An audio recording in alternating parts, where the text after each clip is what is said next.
All right, today we are cracking the code on one of the toughest tests out there, the Indian Civil Services Examination.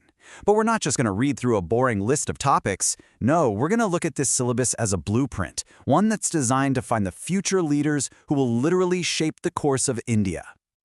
So let's start with the core philosophy, right from the horse's mouth. The exam tells you straight up what it's after: overall intellectual traits and depth of understanding. You see, that's the real key. It's not about how many facts you can cram into your brain, it's about how you connect them. It's a test of your intellectual character, through and through. So the whole journey kicks off with this massive filter, the preliminary examination. You got to think of it as the first big gatekeeper. It casts this really wide net to test a broad base of knowledge, making sure that only the people with a truly solid foundation move on to the next stage. And right here, you see the first big split. Paper I over on the left, that's all about what you know, your general awareness of India and the world. But then you look at paper 2 on the right, and that's all about how you think. It's not about knowledge, it's about skill, comprehension, logical reasoning, problem solving. This is really the first hint of that analytical mindset they're looking for. Okay, so once you're past that first gate, you enter the main event, the main examination. And this is where the focus just completely shifts. We're going from a wide-angle lens to a microscope, demanding a really profound understanding of India's most critical subjects. And here's something that might actually surprise you. The core papers, they're not looking for some niche academic expert.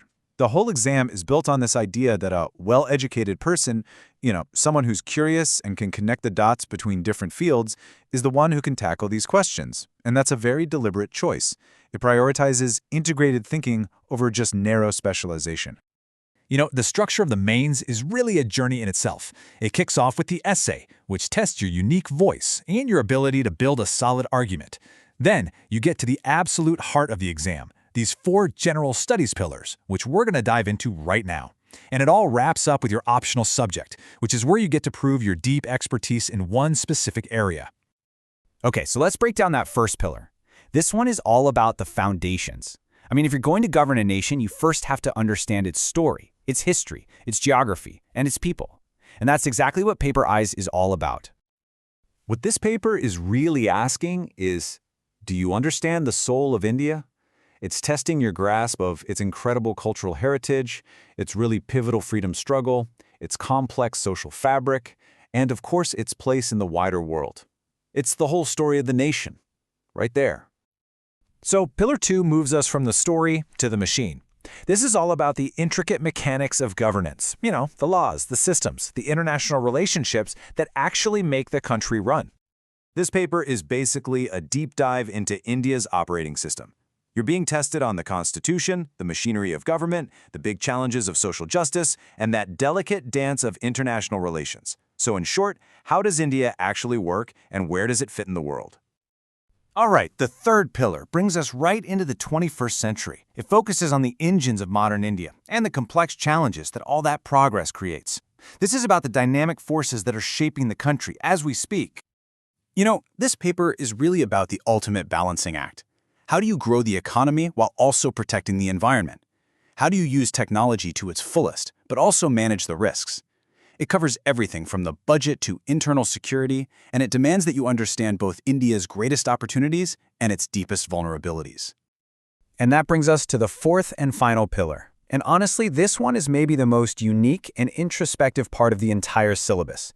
This paper is totally different from all the others. See, this one isn't about what you know. It's about who you are. The syllabus says it right there. It's designed to test your attitude, your integrity, your ethical compass. It uses these real-world case studies to put you in tough situations and basically asks, okay, what would you do?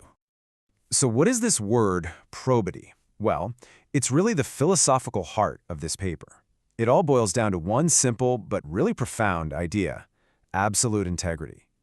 It's that unwavering principle that public service demands the highest possible moral and ethical standards in every single thing you do.